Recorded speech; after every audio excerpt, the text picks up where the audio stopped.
അല്ല, ഞാൻ ചോദിക്കുന്നത് ഇന്നത്തെ കാലത്താണെന്ന് ആലോചിക്കണം. അത്തരത്തിലൊരു പരാതി ആരെങ്കിലും പറഞ്ഞിട്ടുണ്ടോ? നിങ്ങൾ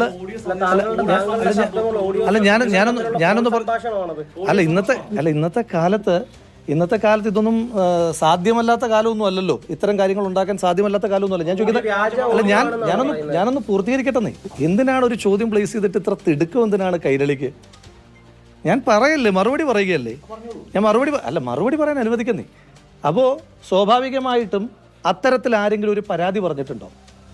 അങ്ങയോട് ആരെങ്കിലും ഒരു പരാതി പറഞ്ഞിട്ടുണ്ടോ? അപ്പം ഞാൻ ചോദിക്കുന്നത് അങ്ങയോട് ആരെങ്കിലും, ഈ രാജ്യത്ത് ഏറ്റവും പ്രധാനപ്പെട്ട കാര്യം എന്താണ്? അങ്ങനെ ഒരു ഇപ്പോൾ അങ്ങ് സൂചിപ്പിക്കുന്ന പോലെ ഗർഭചിത്രം നടന്നു എന്നതുമായി ബന്ധപ്പെട്ടൊരു പരാതി. അല്ല, ഗർഭചിത്രം നടത്താൻ നിർബന്ധിച്ചു എന്നൊരു പരാതി അങ്ങയുടെ മുന്നിൽ വന്നിട്ടുണ്ടോ? ഒരു പരാതി വന്നാൽ ഞാൻ അതിന് മറുപടി പറയാം. അല്ല, ഞാൻ പറഞ്ഞല്ലോ, ഇന്നത്തെ കാലത്ത് ഇതിനൊന്നും പ്രയാസമുള്ളൊരു കാലമല്ല. ഞാൻ പറഞ്ഞല്ലോ, അതായത് ഞാൻ അങ്ങയോടുള്ള തിരിച്ചുള്ള ചോദ്യം അതായത് ഇതിനൊക്കെ നമ്മൾ ആൻസറബിൾ ആകുന്ന ഏത് മൊമെന്റിലാണ്?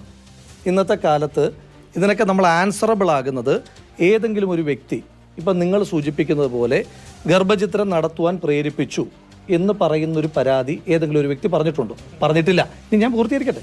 പറഞ്ഞിട്ടില്ല. ഏതെങ്കിലും ഒരു വ്യക്തിയുടെ പരാതി ഉണ്ടോ? അപ്പം നമുക്കത് അന്നേരം നോക്കാം. അന്നേരം അവരത് പരാതി കൊടുക്കട്ടെ. ആ പരാതി കൊടുക്കുമ്പോൾ നമുക്കത് നിയമപരമായി നേരിടാം. ഈ രാജ്യത്ത് നല്ല പറയട്ടെ, ഞാനൊന്ന് പൂർത്തീകരിക്കട്ടെ സഹോദര. നിങ്ങൾ ഈ വ്യഗ്രത കാണിക്കുന്നതിനാ? കൈരളിയുടെ തിടുക്കമൊക്കെ എനിക്ക് മനസ്സിലാകും.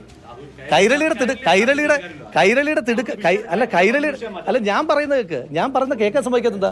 കൈരളിയുടെ ഈ തിടുക്കം ഒരു പരാതിക്കാരി ആരോപണം ഉന്നയിച്ച് പുറത്തേക്ക് വന്ന ശ്രീ മുകേഷ് MLA-ക്കെതിരായിട്ട് കൈരളിയുടെ ഒരു തിടുക്കം ഞാൻ കണ്ടില്ല. ഒന്ന് പറയട്ടെ, ഞാൻ പൂർത്തീകരിക്കട്ടെ. അങ്ങനെ ഒരു പരാതിക്കാരി പരാതി വന്ന് പുറത്തു വന്ന് പറഞ്ഞ ശ്രീ മുകേഷ് MLA-ക്കെതിരായിട്ട് അങ്ങയുടെ ആത്മരോഷം ഞാൻ കണ്ടില്ല. ഇനി ശബ്ദരേഖയുടെ വിഷയത്തിലാണ് നിങ്ങൾ സംസാരിക്കുന്നതെങ്കിൽ ശ്രീ AK ശശീന്ദ്രനെതിരായിട്ട് അങ്ങയുടെ കൈരളി മാധ്യമ സ്ഥാപനത്തിൻ്റെ ഈ വ്യഗ്രത ഞാൻ കണ്ടിട്ടില്ല. ഞാൻ പറയട്ടെ, ഞാൻ പറയാനുള്ള കാര്യം പറയട്ടെ. അതിനിടയ്ക്ക് നിങ്ങൾ ചോദ്യങ്ങൾ ചോദിക്കുമ്പോഴാണ് ഞാൻ മറുപടി പറയുന്നത്.